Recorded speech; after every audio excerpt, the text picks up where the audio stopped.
பீகார் சட்டமன்ற தேர்தல் நெருங்கி கொண்டிருக்கிறது. இந்த தேர்தலை பொறுத்த வரைக்கும் மொத்தமாக இருக்கிற இந்த சட்டமன்ற தொகுதிகளோட எண்ணிக்கை 243. பெரும்பான்மைக்கு தேவையான அந்த மேஜிக் நம்பர் என்ன அப்படின்னா 122. இதில் கூட்டணி கட்சிகள் சீட் ஷேரிங் அப்படின்ற ஒரு விஷயம் போயிட்டு இருக்கு. இது ஒரு கூட்டணியாக தேர்தலை சந்திக்கிற மாநிலங்கள் அப்படின்னு பார்க்கும்போது அது பீகார் மாநிலம் ரொம்ப முக்கியமான மாநிலம் அப்படின்னே நம்ம சொல்லலாம். அது ஏன் அப்படின்னா இங்கே இப்போ தமிழ்நாட்டை பொறுத்த வரைக்குமே கூட்டணியாகத்தான் கட்சிகள் தேர்தல்களை சந்திப்பாங்க. ஆனால் அங்கே பீகாரை பொறுத்த வரைக்கும் தனிப்பெரும்பான்மை என்பதே இல்லாமல் ஒரு கூட்டணி ஆட்சியாக அமையும் சூழல் தான் கடந்த பல தேர்தல்களாக பீகாரில் இருக்கக்கூடிய ஒரு சூழலாக இருக்குது. அப்போது இந்த கூட்டணியும் அது சுமூகமாக தொகுதி பங்கீடுகள் நடந்து முடிந்து இந்த தேர்தலை சந்திக்க வேண்டிய கட்டாயம் பீகாரை சேர்ந்த எல்லா கட்சிகளுக்குமே இருக்கு. முக்கியமாக முதலமைச்சராக வேண்டும் என்று நினைக்கக்கூடிய அந்த கட்சிகள் அவர்களுக்கு இந்த கூட்டணியில தொகுதி பங்கீடு என்பது சுமூகமாக நடக்க வேண்டிய கட்டாயம் நிச்சயமாக இருக்கு அப்படின்னு தான் சொல்லணும். ஆனா இங்க இருக்கிற பிரதானமான 2 கூட்டணிகள், ஒன்று தேசிய ஜனநாயக கூட்டணி, அவங்க தான் இப்போ ஆட்சியில் இருக்காங்க. மற்றொன்று எதிர்கட்சியான மகாகத்பந்தன். இந்த 2 கூட்டணிகளில் தொகுதி பங்கீடுகள் என்பது எப்படி நடந்துட்டு இருக்கு, இந்த சீட் ஷேரிங் அப்படின்றது எந்த அடிப்படையில் பண்ணியிருக்காங்க அப்படின்றத நம்ம பார்க்கலாம்.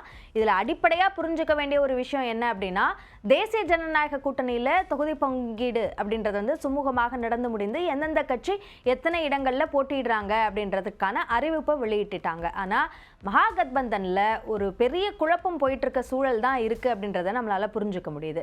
இப்போ இருக்கிற இந்த தொகுதி பங்கீடை பற்றி நம்ம புரிஞ்சுக்கணும் அப்படின்னா 2020 எப்படி அந்த தொகுதி பங்கீடுகள் இருந்தது, எப்படி போட்டிட்டாங்க, எவ்வளவு வெற்றி பெற்றாங்க அப்படின்றத நம்ம தெரிஞ்சுக்கலாம். அந்த வகையில் தேசிய ஜனநாயக கூட்டணி, மகாகத்பந்தன், அப்புறம் ஏஎம்ஐஎம் உள்ளிட்ட அந்த கட்சிகள் இணைந்து ஒரு கூட்டணியை உருவாக்கி ஜிடிஎஸ்எஃப் அப்படின்ற அந்த கூட்டணியை உருவாக்கி அவங்க களம் கண்டாங்க. இவர்களோட வெற்றி பெற்ற இடங்கள் எவ்வளவு இடங்களில் அவங்க தொகுதி பங்கீட்டில் பிரிச்சுக்கிட்டாங்க அப்படின்றத நம்ம பார்க்கலாம். முதலாவதாக தேசிய ஜனநாயக கூட்டணியை பொறுத்த வரைக்கும் பாஜக அவங்க 110 தொகுதிகளில் போட்டிட்டாங்க. அதில் 74 தொகுதிகளில் வெற்றி பெற்றாங்க. அதே மாதிரி ஐக்கிய ஜனதா தளத்தை பொறுத்த வரைக்கும் கடந்த தேர்தலில் 2020 தேர்தலில் அவங்க தான் அதிகபட்சமான இடங்களில் போட்டிட்டாங்க. 115 இடங்களில் போட்டிட்டு ஆனால் 43 இடங்களில் தான் வெற்றி பெற்றாங்க. அடுத்ததாக விஐபி, அதாவது அந்த கட்சியை பொறுத்த வரைக்கும் அவங்க 11 இடங்களில் போட்டிட்டாங்க.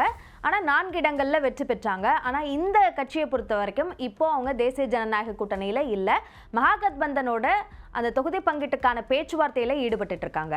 அடுத்ததாக இந்துஸ்தான் ஆவாம் மோர்ச்சா, இந்த கட்சியை பொறுத்த வரைக்கும் 7 இடங்களில் போட்டியிட்டாங்க. அதில் 4 இடங்களில் வெற்றி பெற்றாங்க.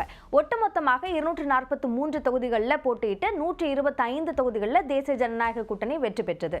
இந்த முறை அவங்களோட இடங்கள் என்னவாக இருக்கு, அந்த தொகுதி பங்கீடு என்னவாக இருக்கு அப்படின்னு நம்ம பார்க்கும்போது பாஜகவை பொறுத்த வரைக்கும் 101 இடங்கள்லையும் ஜேடியும் 101 இடங்கள், தலா 101 இடங்கள்ல இந்த 2 பிரதான கட்சிகளும் போட்டியிடுறாங்க. அப்போ சரிசமமாக இந்த தொகுதி பங்கீடு நடைபெற்று இருக்கிறதுனால கூட்டணி ஆட்சி என்பது இப்போவே முடிவாயிடுச்சு. முதலமைச்சர் வேட்பாளர் யார் என்பதும் இங்கே ஒரு குழப்பமான ஒரு சூழ்நிலை இருக்கு. ஆனால் பாஜகவிலிருந்து முதலமைச்சர் வேட்பாளர் வருவதே சரி என்ற கருத்தை நிதிஷ்குமார் சொல்லியிருப்பதாக பாஜக தரப்பிலிருந்து சொல்றாங்க. அப்போ இதுல குழப்பம் இருக்குமோ என்ற ஒரு கேள்வி இருக்கு. அதே மாதிரி லோக் ஜனசக்தி கட்சி 29 தொகுதிகளில் போட்டியிடுறாங்க.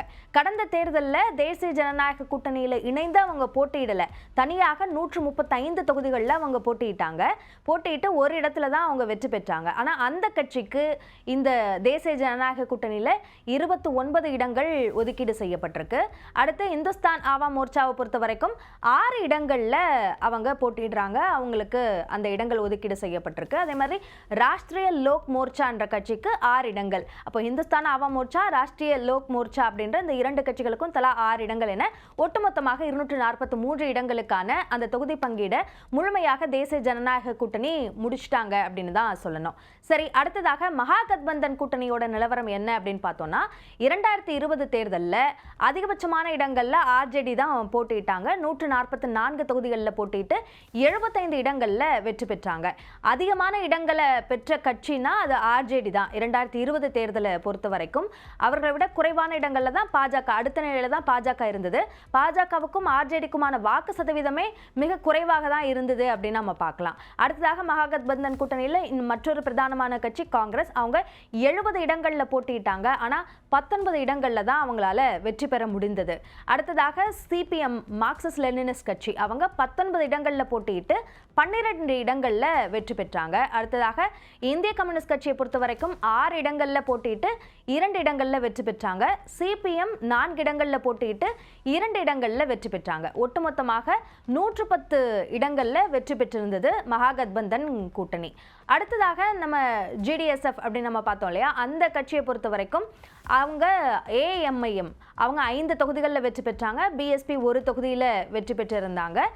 மற்றவர்களுடைய அதாவது இண்டிபெண்டன்ஸ் சுயேட்சைகளை பொறுத்த வரைக்கும் ஒரு இடத்துல வெற்றி பெற்றது அப்படின்ற ஒரு சூழல் இருந்தது.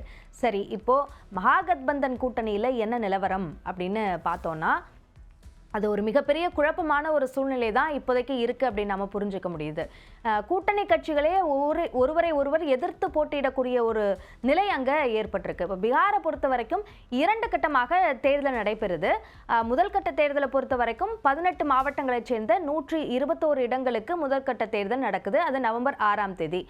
இரண்டாம் கட்ட தேர்தலை பொறுத்த வரைக்கும் நவம்பர் 11ஆம் தேதி 20 மாவட்டங்களைச் சேர்ந்த 122 தொகுதிகளுக்கு அங்கே தேர்தல் நடைபெற இருக்கு. இப்போ முதற்கட்ட தேர்தலுக்கான வேட்புமனு தாக்கல் செய்வதற்கான கடைசி நாளே முடிஞ்சிடுச்சு. ஆனால் அங்கே தொகுதி பங்கீடுல சுமூக ஒரு நிலை எட்டப்படாத நிலையில ஒவ்வொரு கட்சிகளும் தனித்தனியாக அவர்களுடைய வேட்பாளர்களை அறிவிக்கும் நிலை ஏற்பட்டிருக்கு. அதில் முக்கியமாக காங்கிரஸ் இதுவரைக்கும் 53 தொகுதிகளுக்கு தங்களுக்கான வேட்பாளர்கள் யார் யார் அப்படின்றத அறிவிச்சிட்டாங்க.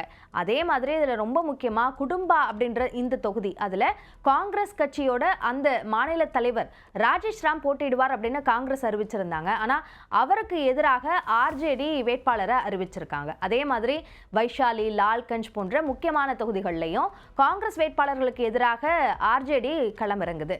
இன்னொரு வகையில் பார்க்கும்போது ரொசேரா, ராஜபாக்கர், பிகார் ஷெரீப் இந்த தொகுதிகள் எல்லாம் காங்கிரஸ் வேட்பாளர்களுக்கு எதிராக சிபிஐ கட்சி வேட்பாளர்களை அறிவிச்சிருக்காங்க. ராஜ்கிர் தொகுதியை பொறுத்த வரைக்கும் காங்கிரஸ்க்கு எதிராக மார்க்சிஸ்ட் லெனினிஸ்ட் கட்சி அவங்க தங்களோட வேட்பாளர் யார் அப்படின்றத அறிவிச்சிருக்காங்க. சிபிஐ வேட்பாளருக்கு எதிராக பச்வாரா தொகுதிக்கு தங்களோட வேட்பாளர் யார் அப்படின்னு காங்கிரஸ் அறிவிச்சிருக்காங்க.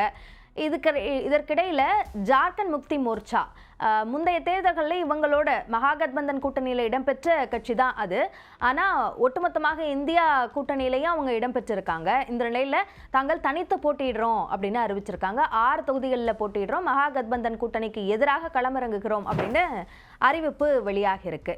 இதில் முக்கியமாக இப்படி இந்தியா கூட்டணியாக செயல்படுபவர்களாக இருந்தாலும் சரி, மகாகத்பந்தன் கூட்டணியாக செயல்படக்கூடிய அந்த வகையிலையும் பார்த்தாலும் சரி, ஒட்டுமொத்தமாக அங்கே தொகுதி பங்கீட்டில் ஒரு மிகப்பெரிய குழப்பம் ஏற்பட்டிருக்க சூழல் இருக்கு அப்படின்றத புரிஞ்சுக்க முடியுது. ஸோ இது தேர்தலில் எது போன்ற தாக்கத்தை ஏற்படுத்தும் அப்படின்ற ஒரு மிகப்பெரிய கேள்வி எழுந்திருக்கு. ஒரு பக்கம் தேசிய ஜனநாயக கூட்டணி, அதில் முதலமைச்சர் வேட்பாளராக யார் வருவார் என்ற கேள்வி எழுந்திருக்கு. இதற்கு முக்கியமான ஒரு அடிப்படையாக இருக்கிறது நிதிஷ்குமார் பல்துராம் என்ற ஒரு பெயரோடு இருக்கிறார். கூட்டணி எப்போது வேண்டுமானாலும் மாறக்கூடிய ஒரு சூழலில் இருக்கக்கூடியவராக நிதிஷ்குமார் அறியப்படுகிறார். அதற்கு முந்தைய தேர்தல்கள்லையும் அந்த ஆட்சி காலத்திலையும் அவருடைய அந்த முடிவுகள் மாற்றம், கூட்டணி மாற்றம் என்பதுதான் அடிப்படையாக இருக்கு. ஸோ அந்த கூட்டணி நிலைக்குமா என்பது அது தேர்தலில் என்ன தாக்கத்தை ஏற்படுத்தும் அப்படின்ற ஒரு குழப்பம் இருக்கும்போது, எதிர்கட்சியாக இருக்கக்கூடிய கட்சிகளும் தொகுதி பங்கீட்டில் ஒரு சுமூக நிலை இல்லாமல் ஒருவருக்கொருவர் போட்டியிடக்கூடிய ஒரு சூழல் இருக்கு. இதுவும் தேர்தலில் அவங்களுக்கு எப்படியான ஒரு தாக்கத்தை ஏற்படுத்தும் என்ற கேள்வி எழுகிறது. இந்த நிலையில தான் பீகார் சட்டமன்ற தேர்தலை எதிர்கொள்ள இருக்காங்க அங்க இருக்கிற மக்கள். ஸோ மக்கள் இதை எப்படி பார்க்க போறாங்க அப்படின்றது ஒரு மிகப்பெரிய கேள்வியாக இருக்கு. இந்த குழப்பம் தேர்தலில் தாக்கத்தை ஏற்படுத்துகிற பட்சத்தில் அது இந்தியா கூட்டணிக்கு எதிராக மாறுமா, அல்லது கூட்டணி மாறிக்கொண்டே இருக்கக்கூடிய நிதிஷ்குமார் இருக்கிற தொகுதிக்கு கூட்டணிக்கு எதிராக மக்களுடைய வாக்குகள் மாறுமா என்ற கேள்வி அப்படின்றது ஒரு $1 மில்லியன் கேள்வியாகவே இருந்து வருகிறது. தேர்தல் முடிவுகள் வெளியாகும் வரை காத்திருப்பதை தவிர நமக்கு வேறு வழி இல்லை என்றுதான் சொல்லணும்.